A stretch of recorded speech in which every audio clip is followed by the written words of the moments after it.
할렐루야. 요즘 우리 사회를 큰 충격에 빠뜨린 사건은 미국과의 관세 정책이 아닙니다.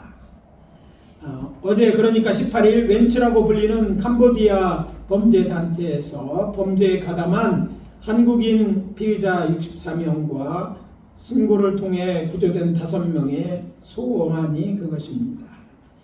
2023년부터 캄보디아에서 한국인 납치 신고가 급격히 증가하였고, 지난 8월에 발생한 경북 예천 출신 20대 남성이 현지에서 납치돼 고문을 당한 끝에 사망한 사건이 발단이 되어 우리 정부의 적극적인 계획과 또 압력으로 캄보디아 당국이 대대적으로 수사를 벌인 결과입니다. 마스크와 모자를 착용해서 얼굴을 가리고 고개는 푹 숙인 피의자들이 이제 수갑찬 팔에 파란 천이 덮여 있었으며, 경찰은 저들 양옆에서 저들의 팔을 붙잡고 빠른 속도로 끝으로 들어가는 모습 뉴스를 통해서 보신 줄 압니다. 송환자들이 차량에 탑승한 직후 박성주 경찰청 국가수사본부장은 송환자들은 보이스피싱 관련해서 로맨스 스캔, 뭔지 잘 모르겠어요. 또 노쇼 사기 등에 연루된 사람들이라고 말했습니다.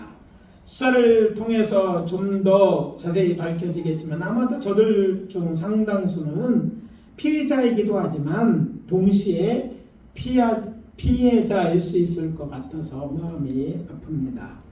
조용히 합성되는 송환자 한 명이 입국장에서 갑자기 큰 소리를 질렀습니다. 미안하다, 미안해. 후회가 잔뜩 묻어있는 그의 목소리가 제 마음에 깊이 남았습니다. 누군가에게 자신의 잘못을 인정하고 미안하다고 말할 수 있다는 것은 용기이고, 그런 용기를 낼 수 있는 사람을 우리 사회가, 아니 교회만이라도 비난이 아니라 격려해 주면 좋겠다는 생각을 하였습니다. 한 걸음 더 나아가 저와 우리 교회는 자랑스러운 그리스도인이 되었으면 좋겠다는 생각을 하게 되었습니다. 이렇게 세상에서 부끄러운 그런 것이에요. 그래서 저는 뉴스 볼 때마다 교회에 대한 뉴스 이런 뉴스는 민감합니다. 왜냐하면 그 한 사람 잘못한 거 드러날 수 있겠죠. 때로 그게 교회이고 또 그게 목사일 수 있는데, 그것이 하나님 앞에 정말 하나님의 영광을 가리게 되는 이런 것이 무서운 거예요. 참 그런 거 생각 안 하고 이렇게 하는 사람들이 너무 많아요. 목사 중에도 너무 많아요. 여러분, 여러분의 한 행동이 정말 교회의 영광을 드러내는 건 고사하고, 하여튼 세상에 욕먹는 일은 안 했으면 하는 생각이 있죠. 아니, 그런 분들은 이때까지도 없었고 또 없었으면 좋겠습니다. 왜냐하면 우리야 부족하고 여전히 그럴 수 있다 하지만, 하나님이 세상으로부터 이제 욕을 먹고 또 그런 것들이 쌓여서 오늘 한국 교회가 복음이 잘 안 해지는 교회에 대한 부정적인 시각이거든요. 이런 걸 키우게 있다면 어떤 사람들이 천국의 연기를 방해하는 것이 되거든요. 이게 엄청난 큰 일이고 죄인 것이기 때문입니다. 그래서 부정적인 얘기보다는 긍정적인 의미에서 좀 자랑할 만한 사람들이 좀 좋은 일로 세상에 여러분들의 행한 일이 삶에 드러나고, 야 교회 다녔어? 얘 교회 다닌대, 할렐루야. 이랬으면 좋겠다는 얘기죠. 그래서 저는 유명해지는 것에 대해서 이렇게 그것 자체에 대해서는 좋은 일로 유명해졌으면 좋겠다는 생각을 하게 됩니다.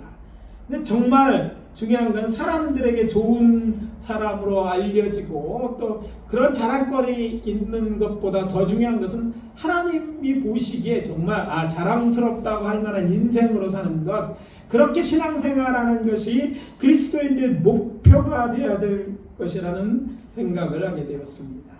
사도 바울은 고린도 교회에 보낸 편지에서 이렇게 썼습니다. 자랑하는 자는 주 안에서 자랑할지니라. 우리가 똑똑했죠. 자랑하지 말라가 아니에요. 자랑하라는 거예요. 자랑하는, 어쩌면 자랑하는 자가 되었으면 좋겠다 이런 얘기처럼 들립니다. 근데 뭐 어떤 의미는 주 안에서 자랑하는 자가 되라는 그런 이야기죠. 그래서 저는 이 말씀이 들어있는 고린도후서 10장에서 12장을 본문으로 오늘 아침 주 안에서 자랑하는 자가 되자라는 제목으로 하나님의 말씀을 전하고 은혜를 나누도록 하겠습니다. 여호와 하나님께서 오늘 아침 우리에게 주시는 첫 번째 메시지입니다. 복음을 전하여 결신자를 얻은 것을 자랑하라. 따라해 봅시다. 복음을 전하여 결신자를 얻은 것을 자랑하라. 오늘 본문이 기록되어 있는 고린도후서는 사도 바울이 고린도 교회에 보낸 사실 네 번째 편지입니다. 그럼에도 불구하고 고린도후서라고 불리는 것은 고린도 전후서를 자세히 살펴보면 바울이 보낸 다른 편지들이 있었지만 두 개만 남아있기 때문에 앞에 있는 것은 전서, 뒤에 있는 거 후서라고 하는 거예요. 실제로는 네 개가 있었다는 거죠. 그리고 이 말씀, 이 편지를 제대로 이해하기 위해서 우리는 먼저 바울이 이 편지를 써보내게 된 배경에 대해서 알아야 될 필요가 있습니다. AD 49년 사도 바울은 2차 선도 여행 중에 데살로니가와 아덴을 거쳐 이곳 아가의 중심 도시인 고린도에 이르게 되었습니다. 이곳에서 아굴라와 브리스길라를 만나 천막 만드는 일을 같이 하면서 회당을 중심으로 복음을 전하며 교회를 개척하였습니다. 그는 이곳에 자그마치 1년 6개월이나 머물면서 다른 곳에 잠깐 제가 복음 전하고 갔는데 이곳에서는 아주 오래 머물렀죠. 머물면서 하나님의 말씀을 가르쳤고 나중에 안디옥으로 돌아갔습니다.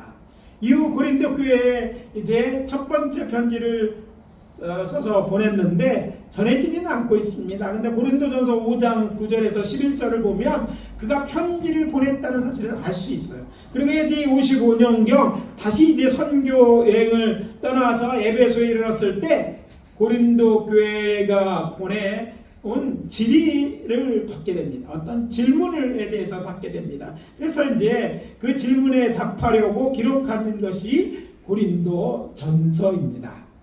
이후 고린도 교회를 재차 방문하였지만 교회 내 바울을 반대하면서 그의 사도권에 이의를 제기하는 사람들이 있다는 이야기를 듣고 편지를 써서 디도폰에 보냅니다.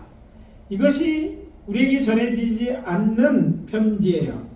이 편지를 해서 중간 편지라고 부르기도 하고 이 편지가 저들을 슬프게 했기 때문에 눈물의 편지라는 별명도 있고 또 그 내용 속에서 저들 엄히 꾸짖는 내용이 있어서 주문한 편지라고 불리는 편지인데 사실 그 편지는 오늘 우리에게까지 전해지지 않습니다.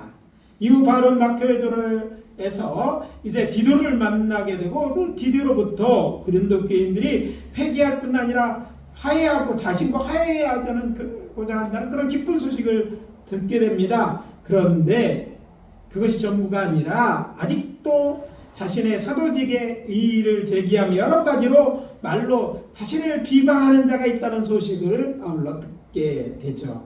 그래서 그는 디도를 다시 고린도에 보내며 그의 손에 들려보낸 편지가 이 고린도 후서이죠. 그래서 고린도 후서는 바울이 고린도에 보낸 네 번째 편지라고 말씀드린 것입니다.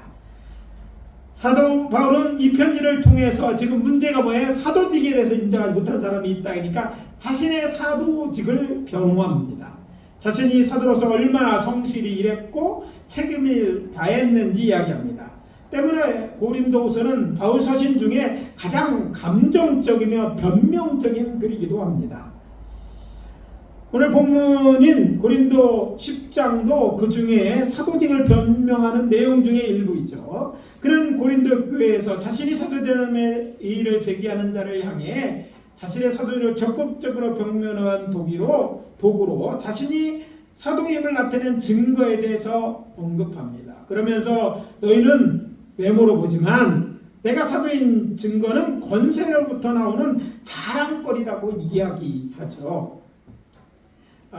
그것이 너희 곧 교회를 무너뜨려 가는 것이 아니라 세우려고 하신 것이기 때문에 내가 이것을 지나치게 자랑할 줄은 부끄러운 일이 아니라고 하면서 이 얘기를 하죠. 이게 이제 고린도 후서 10장 8절 나오는데 그 내용은 이렇습니다. 주께서 주신 권세는 너희를 무너뜨리려고 하신 것이 아니요 세우려고 하신 것이니 내가 이에 대해 지나치게 자랑하여도 부끄럽지 아니하다. 자기가 사도라고 생각하는 거 하나님이 주신 권세이고 이거는 교회를 세우기 위한 거니까 내가 이거 하나님이 내게 사도의 직을 주셨다는 거 자랑하는 거 이 부끄러운 거 아니라고 막 떳떳하게 얘기하는 것이죠. 그러면서 바울은 고린도 교회에게 사도인 것을 자신이 사도인 것을 주장하면서 자랑껴라고 말하는데 이런 것은 고린도후서에서는요 영광이라는 단어가 31번 나오고 그 다음에 나오는 단어가 바로 그것도 29번이나 언급되는 단어가 바로 이 자랑할 것이라고 번역된 헬라어가 카우케마라는 단어예요. 그러니까 그가 얼마나 이 자랑이라는 것을 이제 고린도에서 막 이야기하고 있는지 얘기해요. 자기 자랑거리에 된 것. 그러면 우리가 무엇을 자랑한다, 주 안에서 자랑한다면 바울이 자랑하는 그것이 오늘 우리의 자랑이 되면 합당하다고 우리가 생각할 수 있는 그런 내용인 것이죠. 흥미로운 사실은 바울은 이 단어를 자랑이란 말 다음에 약함이라는 단어를 함께 사용하고 있어요. 자랑을 하는데 우리가 생각하는 자랑거리처럼 잘 나가는 거, 뭐 성공한 거 이게 아니라 약한 것에 대해서 이야기하는 거예요. 그래서 바울이 자랑하는 것은 어떻게 보면 우리가 생각하는 자랑과 차원이 달라요. 격이 달라요. 우리가 자랑하는 것은 우리가 이런 일에 내가 으뜸이다, 뛰어나다, 뭐 지금 이런 걸 우린 자랑하잖아요. 이렇게 알려졌어, 뭐 이런 걸 가네. 뭐 뉴스에 나왔을 때 뭐 이만큼 뭐 사람에게 이런 것들을 자랑하는데 바울은 그것이 아니에요. 나는 이렇게 약하다. 이 약한 것이 내 자랑이다. 막 이렇게 얘기를 하는 것이죠. 그래서 그것이 세상이 생각하는 것과 그 차원이 다르다는 말씀을 드리는 것입니다. 먼저 10장 13절 말씀입니다. 그러나 우리는 분수 이상의 자랑을 하지 않고 그리고 14절입니다. 자랑한 자는 주 안에서 자랑할지니라. 17절이죠. 하나님 안에서의 자랑 또 하나님 나라에 대해서 말하는 것이 자랑거리라는 말을 하고 있는 것입니다. 그러면서 바울은 자신이 하나님 안에서 자랑하고자 하는 것이 무엇인지 분명히 말합니다. 다시 13절 후반부입니다. 오직 하나님이 우리에게 나눠주신 그 범위의 한계를 따라 내가 자랑을 하노니 곧 너희에게까지 이르는 것이라. 좀 어렵게 보이지만 정리하면 이렇습니다. 내가 고린도께 너희에게 사도인 것은 주께서 주신 권세로 말미암은 것이다. 나는 예수님이 직접 뽑아 공생애 동안 예수님과 동고동락하면서 훈련받고 예수의 부활을 직접 목격한 사도가 아니다. 그렇지만 나는 자신이 부활하신 예수 그리스도께서 택하여 세운 사도라고 자신은 자랑하는 것이죠. 내가 다메섹 도상에 부활하신 예수 그리스도를 만났을 때 친히 말씀하셨다. 내게 나는 내가 박해하는 예수라 하신 후에 너는 일어나 시내로 들어가라 하시고 내가 행할 것을 너에게 이를 자가 있다 하시고 주께서 아나니아라는 사람을 통해 하신 말씀이 바로 그것입니다. 그게 하신 말씀이 무엇입니까? 가라! 이 사람은 내 이름을 이방인과 임금들과 이스라엘 자손에게 전하기 위하여 택한 나의 그릇이다. 사도행전 9장 15절. 내가 아나니아를 통해서 들었는데 우리 주께서 부활하신 예수를 직접 이방인을 위한 택한 그릇이라고 그런 것이라고 그런 사람이라고 임명했기 때문에 나는 사도다라고 이야기하는 것이죠. 두 번째, 내가 너희에게 복음을 적어 하나님 말씀을 전했기 때문에 다른 사람에게 내가 사도는 아닐지 몰라. 그러나 너희에게만큼은 내가 너희의 사도다라고 이야기하는 것이죠. 본문에 이렇게 돼 있어. 곧 너희에게 이른 것이다. 그러니까 이 바울이 자신 사도권을 주장하는 다른 사람 전체가 아니라 적어도 너희에게만큼은 내가 너희에게 사도다. 왜냐하면 너희들이 예수 믿고 구원받은 것, 고린도 교회 너희는 내가 개척한 교회라는 그걸 전해서 세운 교회이기 때문에 너희에게 없는 내가 사도라고 이야기하고 있는 것이죠. 사도행전 18장이 그 증거입니다. 바울은 2차 선교 여행 뒤에 고린도에 이르러서 유대인으로 AD 49년 로마에는 이런 일이 있어요. 로마의 유대인들과 로마에 이미 살고 있던 유대인 사이에 이제 분쟁이 있었는데, 로마표에 보면은 기독교인이나 유대교를 믿는 사람은 다 유대인이야. 근데 이들끼리 서로 싸워. 이렇게 서로 이렇게 논쟁하고 시끄럽게. 근데 생각해 보니까 이들은 말하자면 같이 하나님 믿는다고 하면 서로 싸우는 거예요. 그러니까 니들은 다 로마에서 니들이 크리스천이든지 유대교를 믿되 다 로마로 따라가라! 라고 다 내쫓아 버립니다. 이게 이제 역사적으로 실제 AD 49년에 일어났는데, 그래서 이제 쫓겨나온 사람 중에 고린도에서 살고 있는 사람이 있었는데 그 이름이 아글라와 브리스글라 부부입니다. 그 집에 이제 바울이 전도하러 갔다가 이제 그를 알고 그 집에서 살면서 안식일마다 회당에서 말씀을 강독합니다. 사실 바울은요 랍비잖아요. 바리새인 중에 바리새인이고 랍비 중에 당시 최고의 랍비였어요. 그러면 그가 그 하나님의 말씀을 가지고 예수가 그리스도인 걸 막 증거하는 거였어요. 또 이어지는 8절에서 뭐라고 기록하고 있습니까? 또 회당장 그리스보가 온 지방과 더불어 주를 믿으며 수많은 고린도 사람들이 듣고 믿어 세례를 받더라.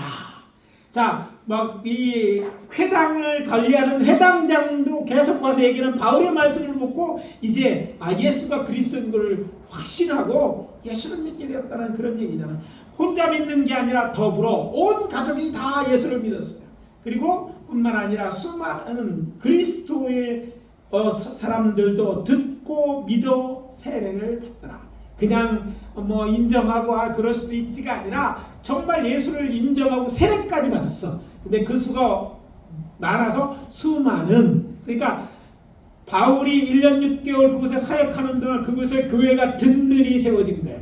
사실 다른 교회들은요 잠깐 왔다가 복음적으로 몇 사람 세웠기 때문에 연약한 교회였지만 이 교회는 바울이 오랫동안 사역했고 또 많은 사역한 이유 중에 하나가 그 안에는요 정말 예수가 그리스도로 믿고 그래서 그 교회가 큰 교회가 되었던 것이죠. 그래서 그 지역의 중심 교회가 될 만큼 큰 교회가 되었다는 거예요. 이렇게 큰 교회를 개척한 사람이 바로 누구였다? 바로 바울이었다. 그러니까 고린도 교회는 바울이 개척한 교회였고 고린도 교회는 너희들은 나를 사도로 알아야지 마땅하다는 얘기를 하고 있는 것입니다. 저는 이 말씀을 통해 확실히 알게 됐습니다. 사도 바울처럼 누군가에게 복음을 전하 저들로 하여금 예수 그리스도를 믿어 구원받게 하였다면 이것은 정말 큰 자랑거리라는 사실입니다. 물론 복음을 전해서 믿는 자가 생겼다면 그것만으로 바울처럼 사도권을 주장할 수는 없겠죠. 그렇지만 적어도 하나님 앞에서 저들이 우리의 자랑인 것만은 분명하다는 거예요. 그래서 물어보겠습니다. 솔직하게 대답해 주시기 바랍니다. 여러분 중에 여러분 각자에게 그렇게 질문해 봅시다. 누군가에게 복음을 전하여서 당신이 전한 그 복음 때문에 단 한 사람이라도 구원받은 사람, 즉 생명으로 인도한 경험이 있으신 분들은 손 들어주세요. 이거 확인하는 거예요. 자, 내가 복음을 전해서 거꾸로 합시다. 내가 복음을 전해서 한 사람이라도 구원받은 사람이 있다 하는 사람들은 가만히 계시고, 구원받은 그런 사람이 한 명도 없다 거꾸로 얘기해야 되겠어요. 이게 상당히 다른. 자, 손 들어보세요. 이게 참 여러분 참 슬픈 일입니다. 자랑거리가 없으세요. 누군가 여러분이 정말 예수 믿는 사람인가 막 증거할 때 주님 저 사람 때문에 저 집사님 때문에 내가 예수 믿고 이 자리에 왔어. 나 천국 온 거예요. 할렐루야 할렐루야. 이런 게 있느냐 저는 이걸 묻는 거예요. 여러분 뭐 다른 것 물론 여러 가지 교회에서 지금 이 자리에 있는 건 다 헌신하고 봉사하는 줄 알아요. 그거 물론 자랑거리고 잘한 일입니다. 그러나 좀 더 엄밀히 말해서 정말 하나님이 상대하는 정말 큰 자랑거리는 바로 내가 누군가의 생명을 구한 거예요. 여러분 한 사람의 생명을 구한 것은요 평생 기억에 남을 만한 그런 사건이 아닙니까? 저도 이제 뭐 복음을 전하고 이번에도 뭐 저 이제 무슬림에 전도한 사람도 있었지만 그런 삶 말고 세상에서 사람 구하는 일도 그래요. 제가 한 번은 이제 고등학교 때 오늘날 망령계죠. 저기 유성 가는 다리 옆으로 우리 학생회에서 토요일 날 고기 잡으러 놀러 갔어요. 막 놀러 가서 이제 그때 나는 시내버스 타고 이제 시외버스 타고 막 오는데 친구 근처에 보니까 이제 그쪽에 그 깊은 물이 가까이 있는데 한 아이가 물속에서 이렇게 팔을 흔들고 있더라고요. 무슨 뭔가 하고 학생들이 우리 임원들만 33명 했으니까 많은 학생들이 쭉 걸어가다 이렇게 위에서 보니까 애가 이렇게 팔을 흔드는 거예요. 닥치 있게 보는데 걔가 정신이 있었는가 깊은 물 수심 3m라고 써 있는데 흔들고 있는 거예요. 물에 빠져서 이제 손을 들고 있었던 거예요. 그래서 이제 이것을 직접 보니까 우리가 가만히 있을 수 없죠. 그 자리에서 거기로 이제 뛰어들어간 두 사람이 있었는데 그 중에 한 명이 저였어요. 근데 물속에 그냥 옷 입은 채로 가서 뛰어들어가는데 그때 제 운동화가 좀 찢어졌는데 수영을 하니까 막 운동화가 더 찢어지더라고. 그리고 물속에 들어가니까 사람이 안 보여요. 그래도 두 명이 들어갔으니까 다른 애들이 쭉 내려와서 저쪽에 있다고 얘기해서 그 애를 건져냈습니다. 그리고 이제 그 중에 이제 당시 여러분이 이제 그 뭐 서대는 고등학교 다녔는데 유도부가 있었어요. 유도부 다니는 한 청년이 막 우리 학생이 나와서 인공호흡을 실세 그리고 살아났어요. 할렐루야. 그래서 그 친구는 의사가 됐습니다. 결정적인 역할을 해요. 사람 살리는 게. 저도 옷이 다 젖었잖아요. 그리고 버스를 탔는데 버스 안이 어떻게 됐어요? 저희들이 질퍽할 때마다 뭐 머리서부터 발끝까지 다 물에 젖어 있잖아요. 그런데 저의 웃음이 막 우리들끼리 막 기뻐서 한참 얘기하고 지금도 거기를 갈 때 그 장면이 생각나요. 그 장면. 그래도 한 사람 살리는데 됐잖아요. 뭐 제가 이제 요 근처에 이제 물가에서 수영하다가 이제 살린 사람 그 학생 말고 중학교 때도 여기 살린 사람이 한 명 있는데 아무튼 누군가 살렸다는 건 끝까지 기억할 만한 거야. 생명을 구하는 건 귀하잖아요. 그런데 이 생명, 세상에서 생명, 그 사람은 참 귀한 일이지만 언젠가 또 죽어요. 언젠가 죽을 수밖에 없는 거야. 그러나 정말 그 영혼을 구원했다면 그는요 영원히 삽니다. 아니 주 앞에서 그는 내가 저 사람이 복음 전에서 예수 믿은 사람이라고 얘기하는 거예요. 그 생명에서 이게 얼마나 큰 자랑거리가 될 것입니까? 이게 큰 자랑거리인 거예요. 저는 이 말씀이 오늘 여러분들 우리 성도님들을 정말 자랑거리는 성도로 초청하고 계시다는 그런 말씀으로 저는 이 말씀을 전합니다. 요즘 날씨가 뭐 한여름 장마철 같지 않습니까? 추석이 지났는데도 하루가 멀다고 비가 내립니다. 그렇지만 제가 듣기로 이제부터는 아침 저녁의 기온이 확 떨어지고 본격적인 가을 날씨가 계속될 것이라고 들었습니다. 점점 더 가을이 깊어질 텐데 여러분 그걸 보면서 무엇을 생각합니까? 천고마비의 계절이니까 단풍 구경을 해야겠다 이렇게 생각하는 분도 있고 또 여행을 해봐야겠다 겨울 맞을 준비를 해보겠다 생각하는 분도 계실 것입니다. 좋은 생각입니다. 집안에 있는 것보다 나가는 게 좋겠죠. 그러나 그것만 생각한다면 크리스천으로 충분하지 않습니다. 왜냐하면 우리가 살아가는 이 세상이 말세이기 때문입니다. 요즘 우리 드러나는 건 환경의 변화, 뭐 전쟁 이런 거를 들으면서 많은 사람들, 특히 교회가 그 이구동성으로 하는 말 말세라고 얘기하잖아요. 세상 사람들은 요즘 말세야 이렇게 얘기한단 말이에요. 마지막 때예요. 주님 모실 날이 가깝다는 말이죠. 그렇다면 주님 모신다면 주님 만날 준비를 하고 있느냐? 이게 중요해요. 주님 날 준비를 하면서 오늘 살아가고 있느냐? 이것이 잘 사는 것이고 이게 지혜로운 삶이기 때문입니다. 늘 말씀드리지만 우리는 믿음으로 구원을 얻지만 그 믿음이 구원받을 만 믿음인지 아닌지는 열매로 판단받을 것이라고 말씀드리지 않습니다. 다시 한번 확인시켜드립니다. 예수님이 말씀하셨습니다. 이러므로 그들의 열매로 그들을 알리라. 나더러 주여 주여 하는 자마다 다 천국에 들어갈 것이 아니요 다만 하늘에 계신 내 아버지의 뜻대로 행하는 자라야 들어가리라. 마태복음 7장 21절입니다. 복음을 전해야 믿는 자가 생기고 그것이 우리가 구주로 믿는 증거가 되고 자랑거리가 될 것이라 저는 믿습니다. 또 여러분 주께 상 받기 원한다면 여러분 점수 제일 많은 게 뭘까요? 상 주는 데는요 받는 상에 따라 점수. 우리나라 보면 올림픽에서 메달 딴 거 하고요 다른 세계에 대해서 딴 거 뭐 또 이 아시안 게임에 딴 거 다 틀리더라고요. 급이 틀리더라고요. 여러분 자랑거리에도 더 많은 더 크게 자랑할 만한 것들이 있다는 거예요. 근데 그 중에 으뜸은 천하보다 귀한 생명이 아닙니까? 복음을 전하는 자가 되라. 지금 이 얘기를 하고 있는 거예요.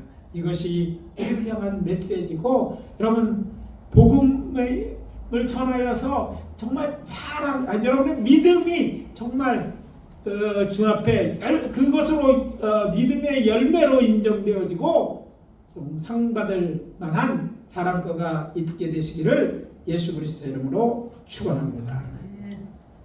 두 번째 여호와께서 오늘 우리들에게 주는 메시지입니다. 복음을 위하여 약한 것을 자랑하라. 따라해 봅시다. 복음을 위하여 약한 것을 자랑하라. 디도는 사도 바울에게 고린도 교회에서 아직 자신의 사도직의 일을 제기하는 자 있다는 말을 들었습니다. 그러면서 디도는 이렇게 말합니다. 그의 편지들은 무게가 있고 힘이 있으나 그가 몸으로 대할 때는 약하고 그 말도 시원치 않다. 자, 바울의 서신을 밟아보면 정말 힘이 있는데 직접 보면 뭐예요? 약해 보이고 병들었죠. 뭐 이렇게 그리고 뭔가 있어 보이지도 않아요. 또 우리가 알잖아요. 바울은 못생긴 사람 중에 한 사람이라고. 여러 가지 볼 때 외모로는 또 그래요. 그리고 또 그 말도 시원찮다. 오늘날처럼 유명한 부왕처럼 말 잘하는 사람도 아니었어요.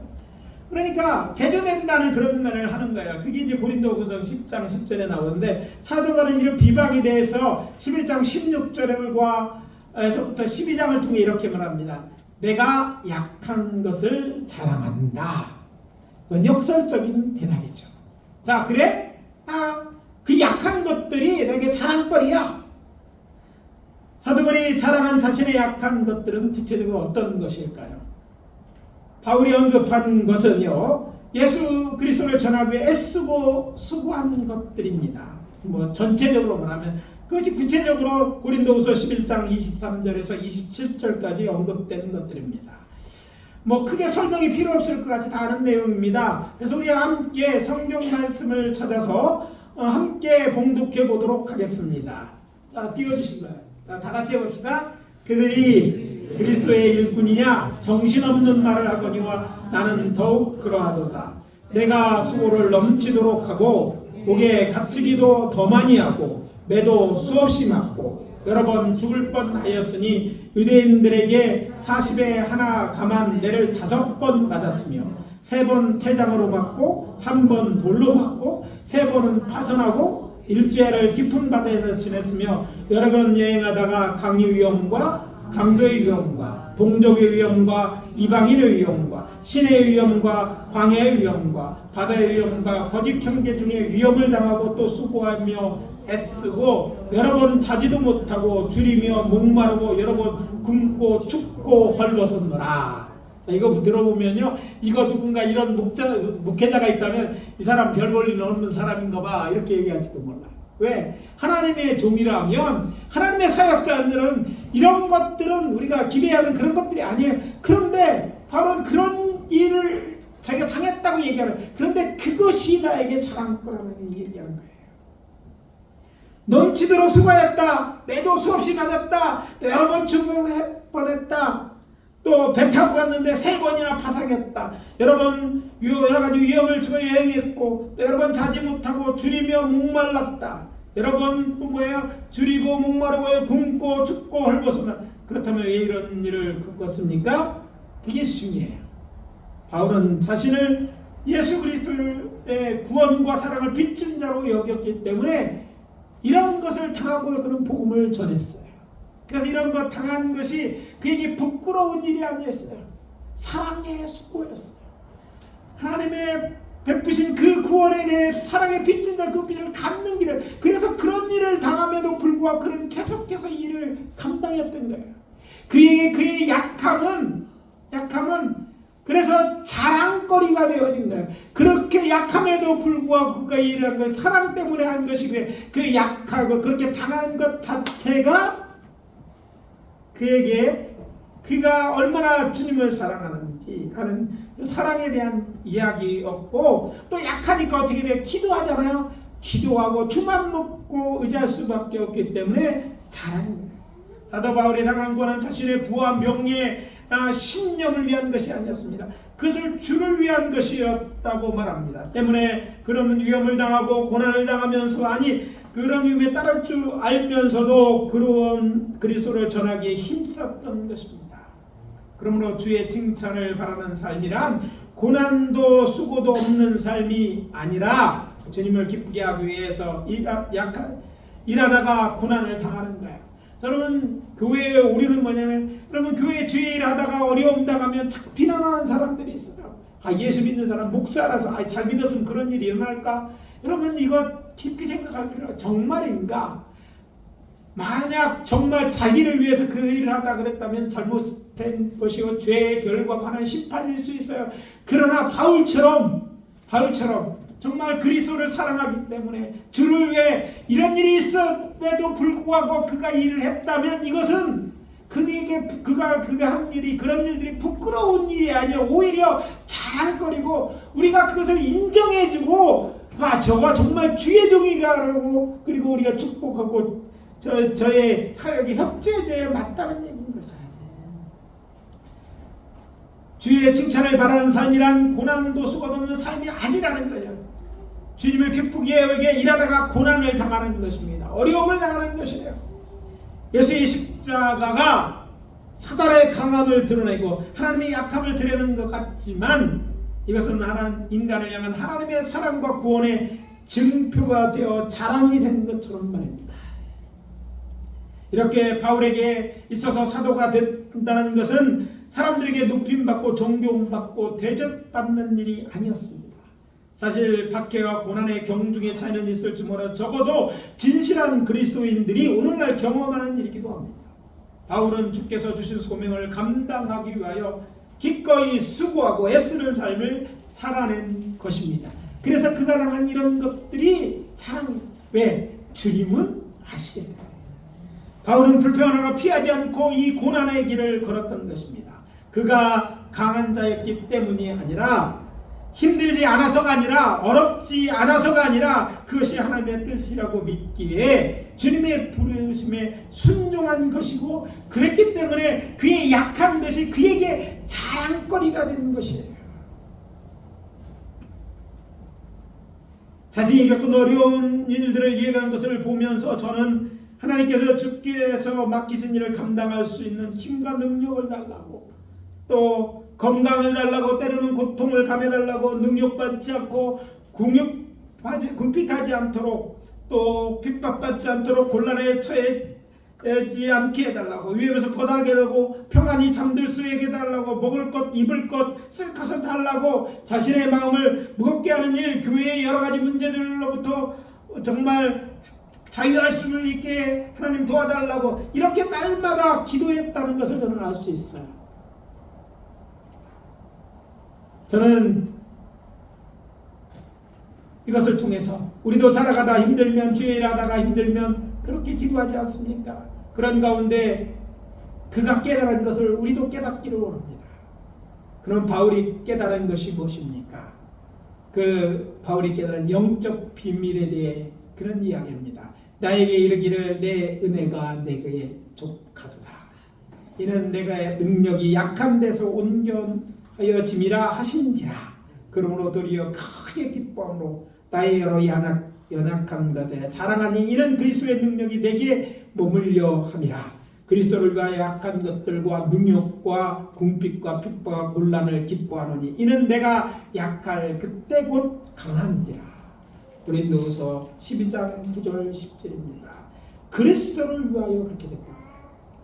그리스도 때문에 내가 스스로 기꺼이 이 약한 짐을 짊어졌다는 거예요. 그래서 이것을 하나님이 기뻐하는 걸 보고 그런 깨달아 알게 됩니다. 이것들이 이 약한 데에 대한 약점이다, 이게 아니라 이게 내게 자랑할 거이다, 이렇게 생각하는 거죠. 그리고 결론이 뭡니까? 이는 내가 약할 때 강한 것을 깨달았다는 거죠. 내가 받은 은혜로 내가 받은 은혜가 정말 크고도 많구나. 나의 약함을 통해 내가 온전케 되었구나. 이걸 그가 발견한 것이 자신의 약함을 인정할 때 하나님을 의지하게 되고 기도하게 되었다. 자만하거나 교만하지 않게 되었다는 것이죠. 교만할 수가 없었습니다. 그래서 바울은 정말 바울은 뒤를 돌아본 것처럼 우리도 뒤를 보면 그런 자신의 역을 자랑할 수 있게 되는 것입니다. 하나님이 하셨습니다. 하나님의 은혜지요. 결국 우리도 바울처럼 고백하게 될 것이기 때문입니다. 바울은 그것을 깨닫고 나의 이런 것들이 주 앞에서 나의 자랑거리구나 하고 지금 말하는 거예요. 왜냐하면 약함들 가운데 그리스도의 능력이 나타나는 것을 체험했기 때문입니다. 그래서 결국에는 자신이 수고하고 애쓴 모든 것들의 열매가 맺히는 것을 보게 되었고, 그래서 그는 이렇게 고백합니다. 내가 약해 보이는 그때가 실상은 내가 가장 강할 때구나. 세상에서는요, 자신의 약함을 인정하는 것이 약점이 될 때가 많습니다. 우리가 살아가는 이 세상은 동물의 왕국과 같아서 약하면 어떡합니까? 도와주는 것이 아니라 먹잇감으로 여기고 무시하고 짓밟으려 하고 이용하려 하고 그가 작은 가진 것조차 뺏으려고 합니다. 그래서 강한 척, 사람들은 강한 척하고 강하게 보이려고 거짓말도 하고 또 강한 척 위장하기도 하고 자신의 힘을 과시하기도 합니다. 그렇지만 이것은 세상에서나 통하는 방법임을 잊지 말아야 할 것입니다.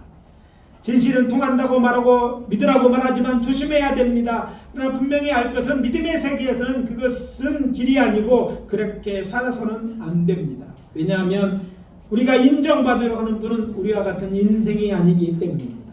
그분은 전지전능하신 하나님이십니다. 그러므로 세상 사람은 보기에 미련해 보이지만 바울처럼 보이지 않는 하나님, 언젠가 우리를 심판하시는 예수 그리스도께서 가르치고 보여주신 본을 따라 바울과 같이 또 믿음의 선진들과 같이 우리 부모 세대가 살아온 믿음의 방법처럼 신앙생활을 해나가야 할 줄 압니다. 믿음의 거인 사도 바울과 비견할 수 없을 만큼 부족한 저도 제 자신을 돌을 때 제게 여러 연약함이 결과적인 저로 하여금 이제까지 저의 맡긴 사명을 잘 감당할 수 있게 하였고 또 모든 것이 하나님의 은혜였음을 간증할 수 있었기 때문입니다. 저는 이것이 그리스도 일꾼이 세상을 이기는 그리스도인이 살아가는 방법이요 주의 일을 하는 방법이라고 확신합니다. 오늘 말씀 마무리하면서 주의 이름으로 권면합니다. 먼저 복음을 전하여 결신자를 얻은 것을 자랑하는 자가 되십시오. 한 명도 없다. 올해 안에 한 명 이상이 되기를 예수 그리스도로 축원합니다. 아까 손든 분만은 아멘, 아멘 큰 소리로. 이것이 우리의 믿음의 증거요 주 앞에서 우리의 자랑거리가 될 것이기 때문입니다. 그리고 주께서 우리에게 맡으신 일을 감당하려 수고하고 애쓰되 우리의 약한 것을 자랑하는 자가 되십시오. 여러분, 우리의 약한 것 자랑하는 거 하나님을 높이는 거예요. 하나님이 높이는 거예요. 왜냐하면 그런 우리의 약함이 우리가 수고하고 애쓴 모든 것을 하나님이 기뻐하시는 열매가 되게 할 것이기 때문입니다. 그렇게 사도 바울처럼 우리의 믿음 선질처럼 하나님의 이름을 높이고 영원하게 하는 사랑하는 성도님, 그렇게 주님 오실 날을 기다리며 또 살아가시는 우리 모두 되어지시기를 예수 그리스도 이름으로 축원합니다. 기도합니다. 아버지 하나님, 오늘 이 말씀을 통해서 우리에게 도전이 되게 하시고 또 우리를 아버지 하나님이여 격려하시고 우리에게 힘 주시고 또 우리에게 말씀하시니 감사합니다. 주 안에서 자랑하는 자가 될 수 있도록 도와 주시옵소서. 주여 우리가 연약하오니 도와주시옵소서. 우리를 통해 일하여 주시옵소서. 아버지 하나님이여 저희 정말 연약함 때문에 기도하지만 결국 그것을 통해 하나님은 영광을 드러내실 줄 믿습니다. 주의 영광을 위하여 쓰임받는 저희들 되게 하시고 우리 가정 되고 교회 되게 도와 주시옵소서. 지금은 우리 구주 예수 그리스도의 은혜와 하나님 아버지의 사랑하심이 또 성령 하나님의 내주 동고 역사하심이 주의 자리에 나와 이 말씀에 도전받고 바울처럼 주 안에서 자랑하는 자 되기 원하고 또 그렇게 살기로 다짐하고 세상으로 나아가는 주의 자녀들 한 사람 한 사람 머리 위에 지금부터 영원까지 함께 하실지어다. 아멘.